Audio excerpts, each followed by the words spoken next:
Okay, so if you know a little bit of geometry and a little bit of algebra, you just may very well be able to figure out this problem.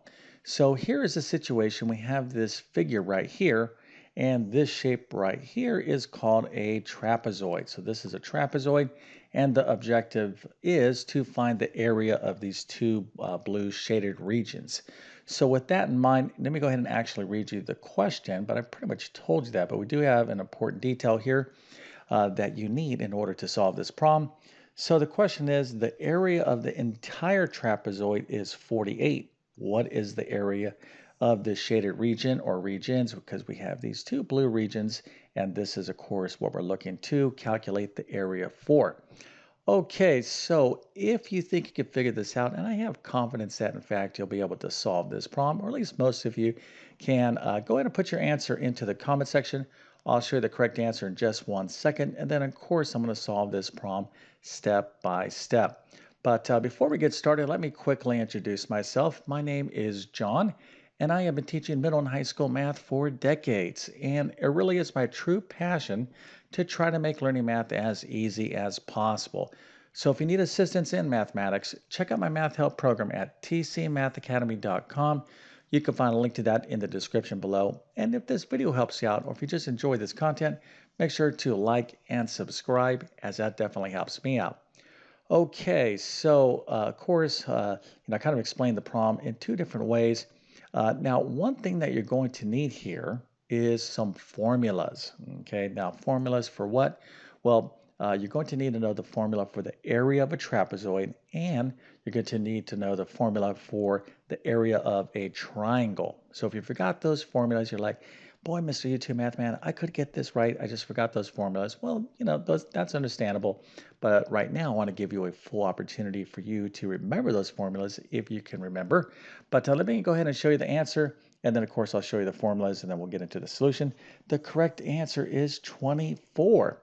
Now, let's notice over here that our units are just numbers. Okay, in other words, we're not dealing with inches or centimeters or something along those lines, because if we were, our final answer for area, because we are looking for area, would be in something like units squared, inches squared. So make sure you're mindful of that when you're given a figure, because if it does have actual units, centimeters, feet, etc., you got to make sure you use the correct units of measure.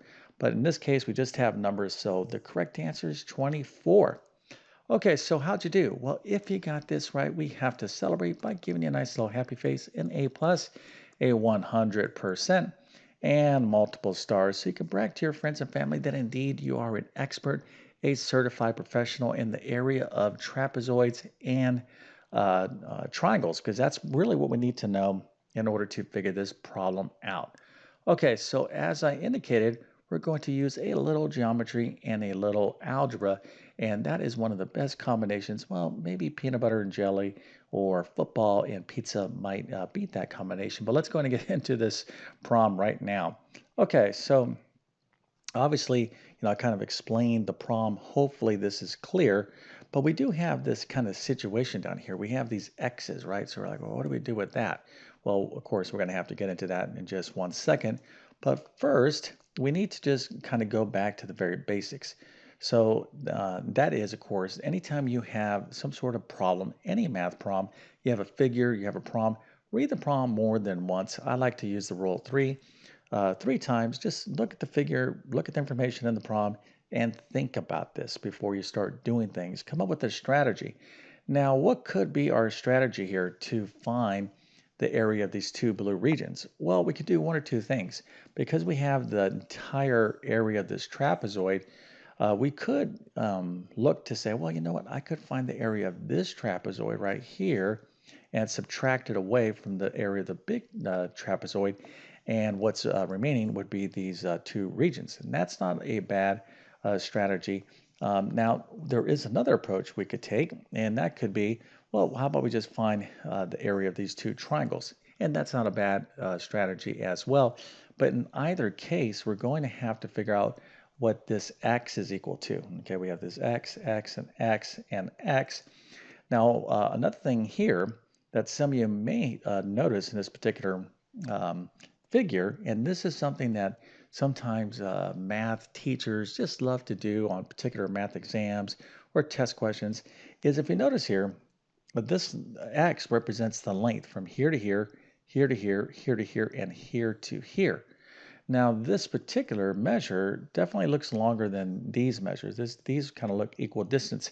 But here's the thing. Just because the figure doesn't match the given information, you have to go with what you have. In other words, what I just said right there probably doesn't make any sense, but let me just say it this way. If I'm saying that this length is equal to x, even though it doesn't look like it, we're going to have to just assume that, yes, indeed, all these are the same measure. So in other words, if this was 3 inches, this is 3, this is 3, and yes, this would be 3, even though it doesn't look like it's the same length as the others. Okay, so sometimes, again, on tester quizzes or exams, especially on things like college entrance exams, they just love to put in little sneaky little figures. So just be mindful of that. Don't look at the figure and be like, no, it just can't be the same. No, just go by the given information. Okay, so we need a strategy here, and we're going to have to use the given information to figure out what this x is equal to, because we can't do anything in terms of finding area of these regions, these subregions, until we figure out what x is equal to, and we're going to have to use some algebra to solve for that variable x. Okay, so let's go ahead and first consider the formula for an area of a trapezoid, okay? Because obviously, as I told you in the beginning of this video, that we're going to need a couple formulas. So we're talking about the area of a trapezoid, so it's a good idea to know the formula. And of course, we have triangles involved as well, and we'll show you that formula in just a second. So this is a trapezoid. Okay, now what is a trapezoid? Well, it's a four-sided polygon. And of course, it's a type of special quadrilateral. The main thing about trapezoids is that the opposite sides here are parallel. Okay, they're parallel. They're not, uh, doing, this kind of business like this. Now you may have a quadrilateral, but in a trapezoid, opposite sides are parallel. Okay, so that's the main idea. And here we have two sides. Okay, we oftentimes call these the base sides, and the formula for the area of a trapezoid can be different as well. Okay, this could be B1 or base 1 or base 2. So, but effectively it's the same formula. So we have this length right here and this length right here. So we're going to call this A and B. And effectively what we're going to be doing is just taking 1/2 of the sum in A and B. Okay, it's almost like finding the average of these heights, and then we're going to of these distances, excuse me, and then we're going to multiply by the height. Okay, and of course the height will be perpendicular to those bases. Okay, so hopefully this makes sense. And again, this is the area or the formula for the area of a trapezoid. All right, so clearly, we can solve for some things here because we have some pretty good amount of information in this figure, and we know that the area of this trapezoid is 48. So let's go ahead and employ some algebra to set up an equation. Okay, so the area of the entire trapezoid, right here, this entire thing, is 48. Okay, so that's what the area is equal to, and we know that one of the base measurements here is 8, okay, and we also have the height. So the only thing that we're missing is this right here, which would be, in this case, like the B measurement. So we have A is equal to 8, and B is equal to, well, we have X, X, and X, and X. We don't know that, but we definitely know the height, and we have the area, so we're just missing one variable here, and we have all this other given information, so we can solve for B. Okay, now we'll get to X here in a second, but B is this entire length right here. Okay, so let's just get that measurement first, and then we'll work on getting X. All right, so let's go and plug everything we need to plug in. So the area of the trapezoid is 48. We have 1/2 A, again, that's that top length of our trapezoid, or our base 1, that's 8, plus B. Now, of course, we don't know what B is equal to, but we have the height. The height is 4. Okay, so right here, hopefully you can see how this formula and all the given information sets up for this lovely formula or equation right here. Okay, so we use the formula to set up an equation. And now it's up to you and your algebra skills to solve for this variable b. Okay, so let's go ahead and take that step right now. And of course, the step I'm talking about is having you subscribe to my YouTube channel. Now, I wouldn't ask if it wasn't that important. Now, it's important for me, but it's also important for people like you. Okay, I'm trying to help as many people as possible that are interested in math or want to learn math. Obviously, they wouldn't be on YouTube looking at videos like this if they were doing, well in their class. Now, maybe they are doing pretty well, but obviously, if people are looking for assistance, that means that they need help in math, right? So, this video compared to watching football or maybe a music video, listen, when people are going to pick, hey, I'm going to do something fun. Well, some of you actually like to do math for fun, and that's awesome as well. But here's the thing, okay? By you subscribing, it helps that algorithm grow my classroom because my number one objective is to stop people from giving up on math. Okay, so many people have been frustrated through the years with math because they haven't gotten the proper instruction or the encouragement. But to learn math, you also have to put in the effort. There are no shortcuts. And if anyone is telling you, hey, it's easy, it's shortcut. Well, listen, okay, don't listen to that. I've been doing this for a long time. So if you're willing to put into work, find someone that can teach you with clear and understandable instruction, and you'll be successful. By the way, if you're going to subscribe, might as well hit that notification bell as well so you can get my latest videos. Okay, so let's get back to this equation, and we're solving for the variable b. Now, a little tip here.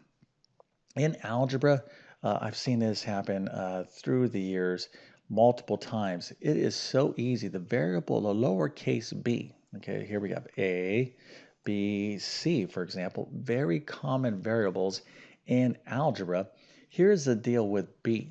Okay, now you have to use b because, again, it's common.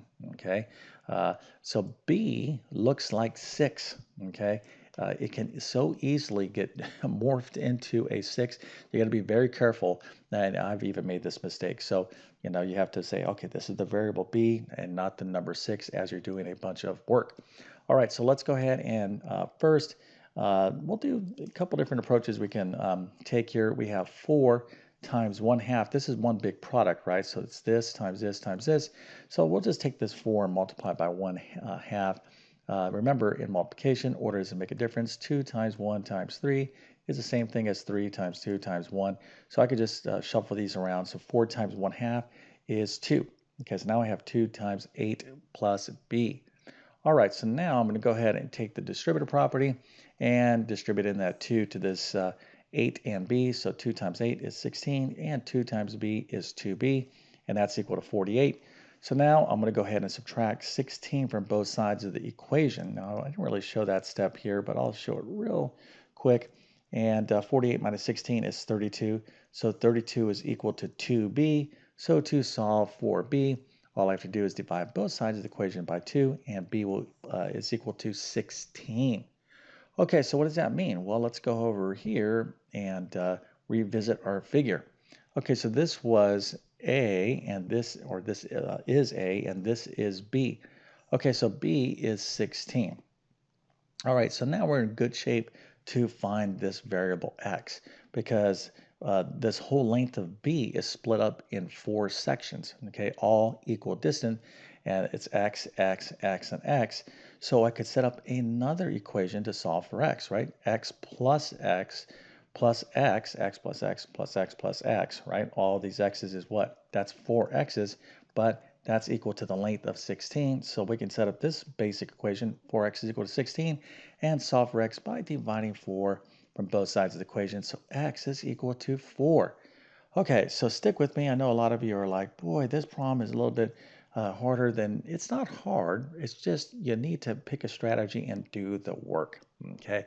And, unfortunately, this word is something that you want to make friends with because you're going to have to do anything good takes work. And that's poor grammar. But if it's, if you're trying to look for shortcuts or easy paths or just skip doing the work, especially in math problems, you're just going to set yourself up for failure. Okay. So, just kind of have a determined effort when you start a math problem. Like, all right, I'm just going to just do, let the process take, take its own kind of path, if you will, right? Do the step step at a time. And some problems will take you a decent amount of work, but you know what? You'll be proud of yourself when you finally solve the actual question. Okay, so here we go. So we did solve for x. Remember x, these were all x's here. X was equal to 4, so each one of these sections now is 4. So this is 4, 4, 4, and 4. Now at this point, it's really a matter of preference. We do have this trapezoid right here. Some of you might have said, you know what, I'm going to find the area of this trapezoid and then subtract away from the big area. That's perfectly fine. But being that we have a couple triangles, let's review the area of triangles as well. Okay, so what I'm going to do is I'm going to find the area of these two triangles, and then we'll add up these two triangles, and of course that'll be the region that we're looking for. Now, we're going to need to remember the formula for the area of a triangle, and of course that is the area is equal to 1/2 base times height. Okay, so let's go ahead and do this right now. We'll finish this problem up. So here is our two triangles. And we need to consider what is the base and what is the height. So this triangle here, the base is 4 and 4, or 8, and the height is still 4, okay, right here. So it's still 4, and this triangle, its base is 4, and its height is 4. So let's just go ahead and plug in the respective information, and we're almost there. So area is equal to 1/2 base times height, or 1/2 8 times 4. 1/2 of 8 is 4. 4 times 4 is 16. And over here, 1/2 base times height, 1/2 of 4 times 4, of course, is going to be 2 times 4, which of course is 8, or 1/2 of 16. And so now we're going to just simply add up those two triangles to find the entire area, the entire region, which of course is 24. Now, again, you could have gotten to the same answer by finding the area of this trapezoid and subtracting it away from the entire bigger trapezoid. And that's perfectly fine as well. But doing it this way gives, gave us an opportunity to review the area of a triangle. Okay, so if this is stuff that is making you sad, if you're like, boy, this is why I don't like math, well, listen, I'm not going to try to twist your arm and be like, yeah, you have to like math. No, we all have our own interests and whatnot. But the benefits of learning math are huge, okay, from all sorts of angles. So if you're going to study math, try to do your best. And if you need assistance with this level of mathematics, let me give you a couple suggestions. One, first of all, I'm going to leave a link to my full geometry course in the description. Okay, so this obviously I'll get into complete full geometry. That's for those of you that are taking like a full 1-year geometry course. But there's a couple different courses that you can get some more instruction like this in. My pre-algebra course, I teach basic geometry, like surface area, and even things like what we're doing here. Then I have another course. It's a matter of fact, it's a new course. It's called my Math Skills Rebuilder course. And that is a great course because I teach basic math like arithmetic, a lot of algebra, excuse me, because you need a lot of algebra to be successful in geometry. And I teach a good amount of geometry in that course, and basic trigonometry, and some probability and statistics. So that's a good course for those of you that might kind of just want to kind of explore math. You could just learn at your own pace. But again, I have a ton of videos on my YouTube channel on all these topics as well.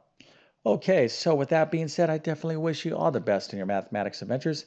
Thank you for your time and have a great day.